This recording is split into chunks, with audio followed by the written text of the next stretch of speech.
እስቲ ያስቡት፣ ጠላትህ በቁጥር ካንተ በ50 እጥፍ ይበልጣል። የምትገኘው በጋለ የነበልባል በረሃ ውስጥ ነው። ለመትረፍ ያለህ ዕድል ዜሮ ነው። ነገር ግን በአንገትህ ላይ የክርስትና መስቀል አለ። በልብህ ውስጥ ደግሞ ከሞት በላይ የጠነከረ እምነት። ምን ታደርጋለህ? ትሸሻለህ ወይስ ታሪካዊ ጀግንነትን ትሰራለህ? በመስቀል ጦርነት ወቅት አውሮፓ ካፈራቻቸው ምርጥ ተዋጊዎች መካከል ግንባር ቀደሞቹ ናይትስ ቴምፕላሮች ነበሩ። እነዚህ ሰዎች ወታደሮች ብቻ አልነበሩ፣ መነኮሳትም ጭምር ነበሩ። በሕጋቸው መሰረት አንድ ቴምፕላር የጦር ሜዳውን ጥሎ መሸሽ ፈጽሞ የተከለከለ ነው። እጅ መስጠት የሚለውን ቃል አያውቁትም። ጠላት በቁጥር የፈለገውን ያህል ቢበልጣቸውም እስከ መጨረሻዋ የደም ጠብታ ይዋጉ ነበር። ለምን መሰላችሁ? ለነሱ በጦር ሜዳ መሞት ሽንፈት ሳይሆን ቀጥታ ወደ መንግሥተ ሰማያት የሚያስገባ ታላቅ ሰማዕትነት ነበር። የኢየሩሳሌሙ ንጉሥ ባልዱዊን አራተኛ ገና የ16 ዓመት ወጣት ነበር። በዚያ ላይ በለቅሶ በሽታ ክፉኛ ተመትቶ የአካል ክፍሎቹ ይረግፉ ነበር። ታላቁ የሙስሊም መሪ ሳላዲን በ26,000 እጅግ ዘመናዊ ሰራዊት እየገሰገሰ መሆኑን ሲሰማ ይህ በሽተኛው ንጉሥ አልተሸሸገም። ካሉት በጥቂት ሺህ ወታደሮችና በ500 የቴምፕላር ፈረሰኞች ብቻ ጠላትን ሊገጥም ወጣ። ጦር ሜዳው ላይ ሲደርሱ የጠላት ብዛት ያስፈራ ነበር። ንጉሥ ባልዱዊን ግን ከፈረሱ ወረደ። በቅዱሱ መስቀል ፊት ተንበርክኮ በእንባ ጸለየ። ይህንን ያዩት ወታደሮች የሞት ፍርሃታቸው ወደ መለኮታዊ ወኔ ተቀየረ። እንደ መብረቅ ተወንጭፈው የሳላዲንን ሰራዊት መሃል ለመሃል ሰለጠቁት። ምን እንደተፈጠረ ግራ የገባው የሳላዲን ታላቅ ሰራዊት ተበተነ። ሳላዲንም ራሱ በግመል ላይ ሆኖ ለጥቂት አመለጠ።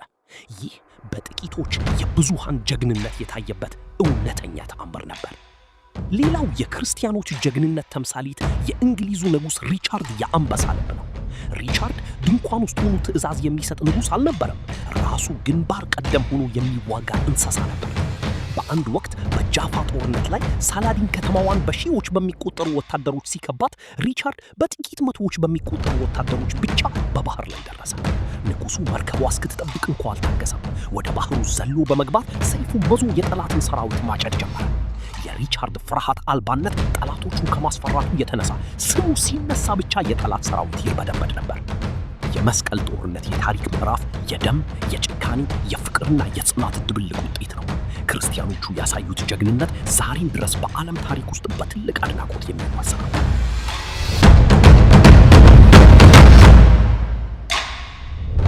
ጥቅምት 7 ቀን 1571 ዓመተ ምህረት የሜዲትራኒያን ባህር በጭስና በደም ተሸፍኗል። በአንድ በኩል የዓለምን ግማሽ አካል ያንቀጠቀጠውና በባህር ላይ በፍጹም አይሸነፍም ተብሎ የሚታመነው የኦቶማን ኢምፓየር ግዙፍ ጦር፣ በሌላ በኩል ይህን አስፈሪ ኃይል ለመግታት የተሰባሰቡት የአውሮፓ ክርስቲያን መንግስታት ጥምረት። ከ400 በላይ የጦር መርከቦችና 140,000 ወታደሮች ፊት ለፊት ተጋጠሙ። በሰዓታት ውስጥ ባህሩን በደም የቀየረው የዓለምን ታሪክ አቅጣጫ ሙሉ በሙሉ የወሰነውና የታዋቂውን የዶን ኪሆቴ ደራሲ እጅ የበላው ይህ አስገራሚ ውጊያ ምን ይመስል ነበር? ዋይዝ ፓስ ዛሬ ወደ ሌፓንቶ የባህር ላይ እልቂት ይወስዳችኋል። በ16ኛው ክፍለ ዘመን የኦቶማን ሙስሊም ባህር ኃይል በሜዲትራኒያን ላይ ፍጹም የበላይነት ነበረው። ማንም ሊቋቋመው አልቻለም። ዋናው የጦርነቱ መነሻ ግን ኦቶማኖች የቬኒስ ግዛት የነበረችውን የቆጵሮስን ደሴት በኃይል መውረራቸው ነበር።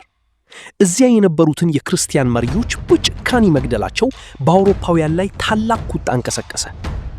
ይህን ተከትሎ የቫቲካኑ ርዕሰ ሊቃነ ጳጳሳት ፒዮስ አምስተኛ እርስ በርሳቸው ይዋጉ የነበሩትን የስፔን፣ የቬኒስ እና የጂኖዋ መንግስታትን በማስተባበር የቅዱስ ጥምረት the Holy League የተባለ ታላቅ የባህር ኃይል መሰረቱ። ይህን የክርስቲያን ጥምር ጦር እንዲመራ የተመደበው ገና የ24 ዓመት ወጣት የነበረው ዶን ጁዋን ሲሆን የኦቶማንን ባህር ኃይል የሚመራው ደግሞ አንጋፋው አድሚራል አሊ ፓሻ ነበር። ኦቶማኖች በቁጥር ይበልጡ ነበር፣ 251 መርከቦች በ212 ላይ። ነገር ግን ክርስቲያኖቹ አንድ ሚስጥራዊ መሳሪያ ይዘው ቀረቡ፣ ጋሊያስስ የሚባሉ 6 ግዙፍ መርከቦች። እነዚህ መርከቦች ተራ አልነበሩ።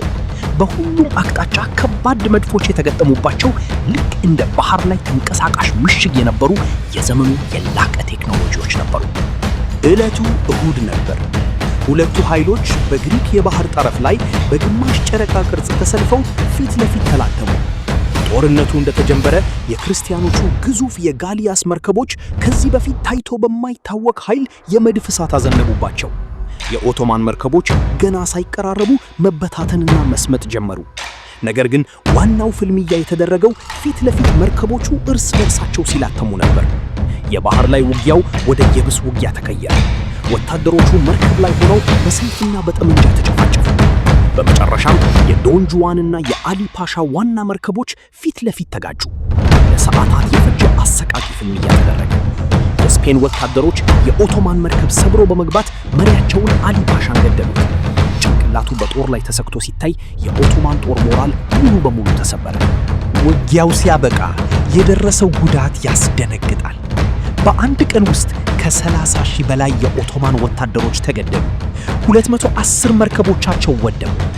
በአንጻሩ 15,000 በባርነት መርከብ የሚቀዝፉ የነበሩ ክርስቲያኖች ነፃ ወጡ። ይህ ውጊያ የኦቶማን ኢምፓየር በባህር ላይ አይሸነፍም የሚለውን አፈ ታሪክ ለዘለዓለም ሰባበረ። በዚህ ውጊያ ላይ ተሳትፎ የግራ እጁን ያጣው ታዋቂው ደራሲ ሚጌል ዴ ሰርቫንቴስ በኋላ ላይ እንዲህ ሲል ጽፏል። ይህ ቀን ካለፉትም ሆነ ወደፊት ከሚመጡት ዘመናት ሁሉ እጅግ ታላቅ ክስተት ነው። እናንተስ ስለዚህ አስገራሚ ታሪክ ምን ታስባላችሁ? አስተያየታችሁን ኮሜንት ላይ አስቀምጡ። ቪዲዮውን ከወደዳችሁት ላይክ እና ሰብስክራይብ በማድረግ የዋይዝ ፓዝ ቤተሰብ። በቀጣይ ቪዲዮ እስከምንገኝ ሰላም።